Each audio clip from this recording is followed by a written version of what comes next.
Judges chapter 4. When Ehud was dead, the children of Israel again did evil in the sight of the Lord.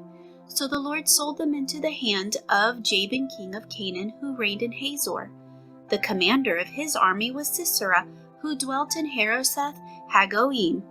And the children of Israel cried out to the Lord, for Jabin had 900 chariots of iron, and for 20 years he had harshly oppressed the children of Israel. Now Deborah, a prophetess, the wife of Lapidoth, was judging Israel at that time. And she would sit under the palm tree of Deborah between Ramah and Bethel in the mountains of Ephraim.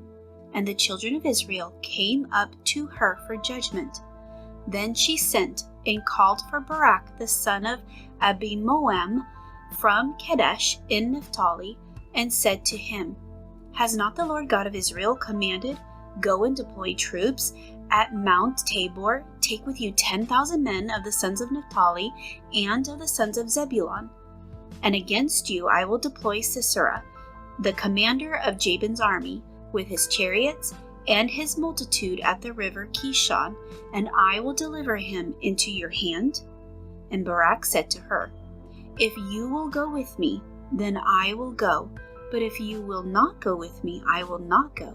So she said, I will surely go with you. Nevertheless, there will be no glory for you in the journey you are taking, for the Lord will sell Sisera into the hand of a woman. Then Deborah arose and went with Barak to Kadesh. And Barak called Zebulun and Naphtali to Kadesh. He went up with 10,000 men under his command, and Deborah went up with him. Now Heber the Kenite of the children of Hobab, the father-in-law of Moses, had separated himself from the Kenites and pitched his tent near the terebinth tree at Zaanaim, which is beside Kadesh. And they reported to Sisera that Barak the son of Abinoam had gone up to Mount Tabor. So Sisera gathered together all his chariots, 900 chariots of iron, and all the people who were with him from Harosheth Hagoyim to the river Kishon. Then Deborah said to Barak, Up, for this is the day in which the Lord has delivered Sisera into your hand. Has not the Lord gone out before you? So Barak went down from Mount Tabor with 10,000 men following him. And the Lord routed Sisera and all his chariots and all his army with the edge of the sword before Barak.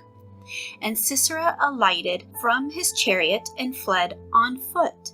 But Barak pursued the chariots and the army as far as Harosheth Hagoyim, and all the army of Sisera fell by the edge of the sword.